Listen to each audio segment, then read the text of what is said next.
very formal forum this is. It's a beautiful big stage, but it's great to be with you. Great to be in Cardinia in downtown Pakenham. Distinguished guests, Mayor Moore, the CEO Gale Richmond and others. Fantastic to see the Mayor in a Richmond polo for a Collingwood supporter. Equally impressed. Collingwood underneath. It's funny. We had an open training session down at Home Park Reserve in Australia. It was a great turnout. But the Mayor was there, and we bought a polo for him. And I went to get it back, but he was running for his car, so we couldn't get it back. He took it. So I've got an invoice. I'll give it to Gary later. Yeah. So look, I'm here to talk broadly about running a football club, and I would imagine take off a few zeros. There ain't a whole lot of difference between running an elite, sporting club, it's an AFL club, and a community sporting organisation, such as those represented here today. There's a lot of similarities. I guess we're concerned about putting a team out in the park each week. We're a very competitive environment. Everyone wants to win yesterday.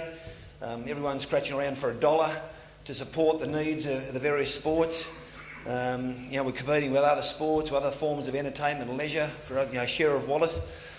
We're all concerned with dealing with multiple stakeholders in various clubs, and sometimes those interests aren't always aligned. Most of the time they are, but managing competing interests is a major concern and challenge for all of us. So I guess what I've tried to craft together for the next 10 or 15 minutes, and I do acknowledge that the real footy stuff's on shortly, so I won't keep you too long, is some messages that hopefully you can take away, and I guess which we've found really useful in the last 4 or 5 year journey of the Richmond Football Club, which has embarked upon significant change since very late 2009, 2010.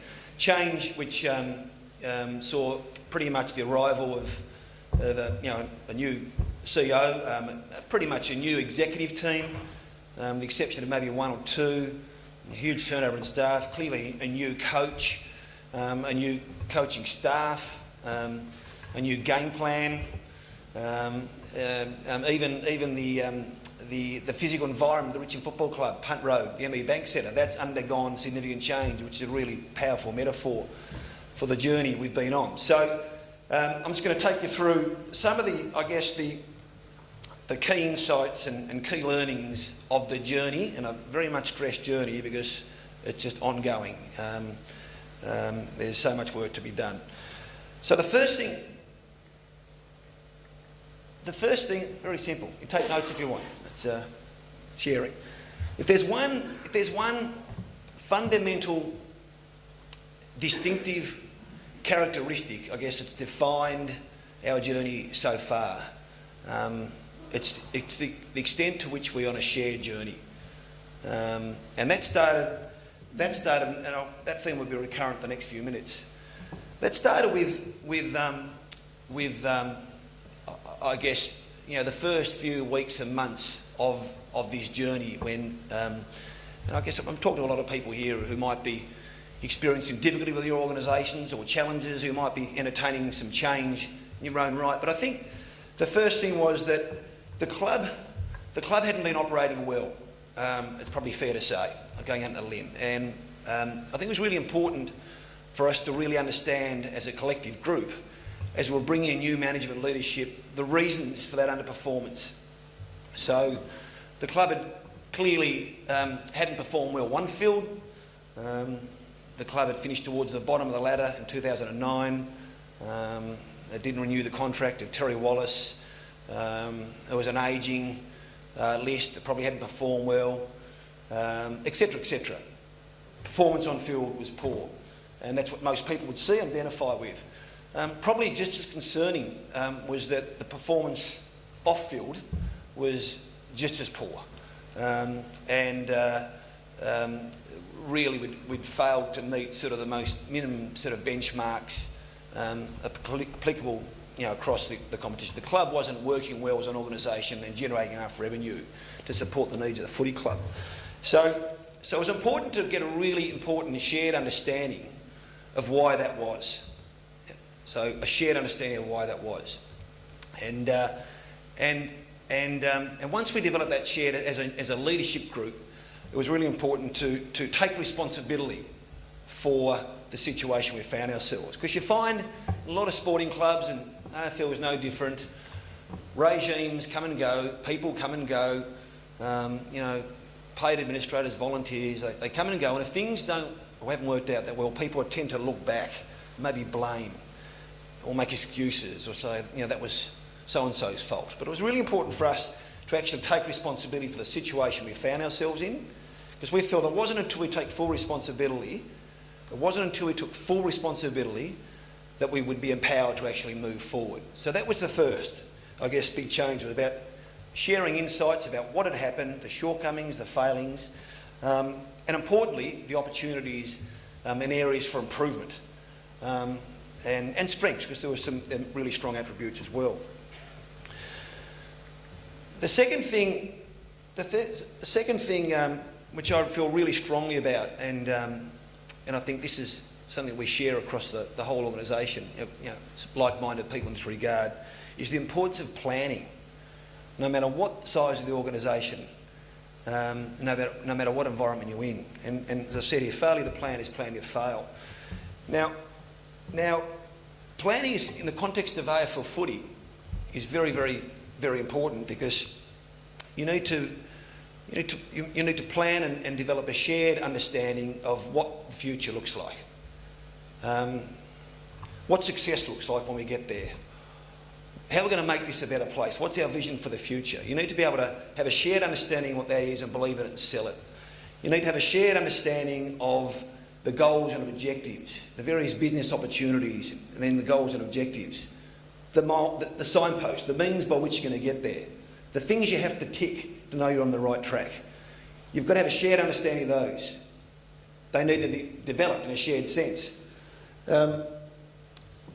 Once they're articulated, then you need to, importance of a plan is you're going to assign roles and responsibilities and say, okay, we agreed that this is important, this is a priority, this is the number, this is the whatever it is.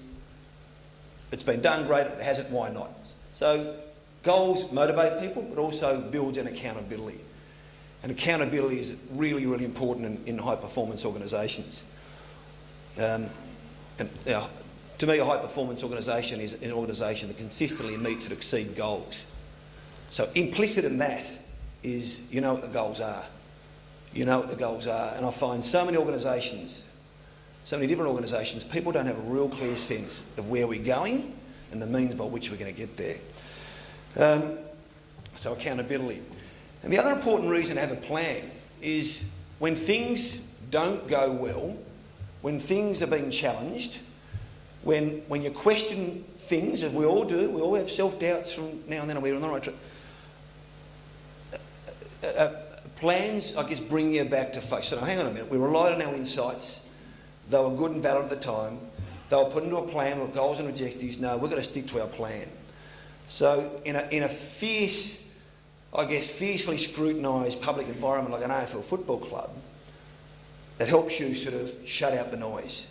Say, no, this is where we're going, this is the direction, this is the means, let's just focus and tick the box. And admittedly, community-based sporting organisations may not be as high profile, but you have a range of different stakeholders who are up close and personal and probably just as noisy, trying to knock you off course and trying to distract and at times can be quite negative. So that's the other reason, having a plan. So vision, goals, objectives, roles, responsibility, all feeds into accountability, and then holding your nerve and maintaining discipline. The third, lesson that I'd like to share with you is the importance of having a values-driven organisation. And it's not enough to just get stuff done. It's not enough to tick the box and say, look, I made budget this week, or it's not enough if it means you walk all over people, or it means you're not trustworthy, or unreliable, or manipulative, or deceptive. And some organisations are made up of those sorts of people. So it's a really important piece of work for us was to define, the way we want people to work. define the values, I guess, that underpin this organisation, define the values and the way in which we're going to bring people into the organisation, define values and use them as a way to reward performance, define values and use those values as a way to deal with underperformance and discipline. And I guess added to that is a lot of, and this isn't rocket science, I mean this is sort of business administration 101, but a lot of people in organisations have an internal sort of brand statement or brand culture that says this is what we stand for and this is the way we want to work. But then they have an external brand strategy. It's the way they want to take themselves to market. It's the way they want people to think about Richmond when they buy a membership or decide to buy a piece of merchandise or attend a club function. And sometimes they're different. So you've got your internal way you want to feel about each other and the way you want to reward performance and the way you want to... But I guess the external brand strategy is different. So to me that's internal and you've got this brand impression and they're not really reconcilable. So I guess the really important part for us important piece of work we've done is develop what I believe is a true brand culture. So the values that we've identified and rewarded internally are the same values that we're trying to develop and cultivate and reflect through the way we market ourselves as a club, through our marketing collateral, through the messaging that the senior coach or the captain highlights in after-match press conferences and media and these sorts of things. So that way we reconcile the external with the internal and create a really strong brand culture. The final piece is transparency. And what by that I simply mean we don't bullshit. We mean what we say, we do what we say, or we try to. So from our point of view, I felt it was really important once we had developed an understanding of where we've been as a club, how we're going forward, our values, what we stood for internally, externally. It was important that we shared those plans and ideas with our people, because I think it's probably fair to say our people had lost a bit of faith in the club because of underperformance over many years. So it was really important that we put ourselves on the hook, in the words of some of our management team, that when we went home at night developing these goals, we felt very uncomfortable at night, and we still do.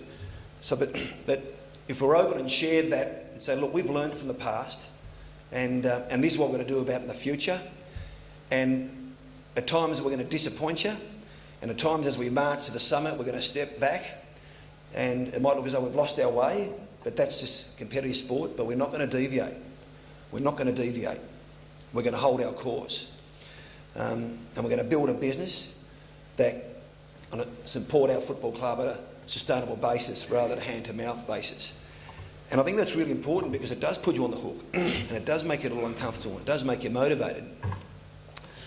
But I truly believe our supporters, as manifest in our membership numbers, our attendances, record attendances, have bought in. They understand. Our commercial partners have bought in to the journey. And this year up to around 13, 14 was a very challenging period for the club. Clearly things weren't going well on the field, and we're developing an understanding of why. There was incredible pressure on the club to make short-term reactive decisions. The media loved to dial it up, and just get the talk back going and get all the punters coming in and microwave and membership, all that rubbish, But we obviously we held our nerve, and Damien and the boys have turned their season around, and we're still alive, which is extremely pleasing. How far we can go, time will tell. So, and just finally, there's going back to this part here, capturing insights, and you're putting into a plan, a strategic plan. So we identified a number of opportunities really important to the club, a number of business opportunities. We felt that we were going to put our customer first. like membership is so important to the club, and we're going to bring a real customer-centric attitude in everything we do, because we felt it was important to grow our membership numbers, and you know, obviously margins are pretty strong in membership. They're a strong contributor to the club's finances. So we built a whole series of initiatives around that. We felt attendances are really important. We've got a massive inventory to sell each week, 100,000 seats at the MCG. So we need to really focus on building crowds and attendances and a few other things. But I guess one of the other initiatives that we felt really strong about, that's, you know, extremely relevant for you guys in all sporting clubs, is a sporting club has a social licence to operate from its members or fans, consumers, customers, whatever you call it. We receive, you know, great support from the community, and our community is broad, members, fans, etc. So to continue to sort of grow and evolve and reach out and develop new markets and new customers, we need to reflect the community in which we serve, we're trying to capture. The Australian society is changing. It's changing really fast. It's becoming increasingly diverse. People from different racial backgrounds, religious backgrounds. We've got people in different socio-economic backgrounds. You know, more females participating in the workforce than ever before. So, you know, in terms of looking at us at a football club, very white, very Anglo, a lot of blokes. And so I guess we had to think about how we change the composition of our club to sort of harness creativity, imagination, and new ideas to make us more relevant to those people we're trying to attract as society changes. So that's food for thought. That's one challenge I leave you guys. I mean, you think long and hard about your sport organisation and whether you are reflecting the community you serve. Bit hard in the football side of things to have women playing football and coaches. I mean, but it's a bit different. We're talking about, I guess, the broader aspect of the football club: administration, commercial, consumer finance. So, are you reflective of the society, which the community you serve, and are increasingly seeking to attract to your football club as members, fans, consumers?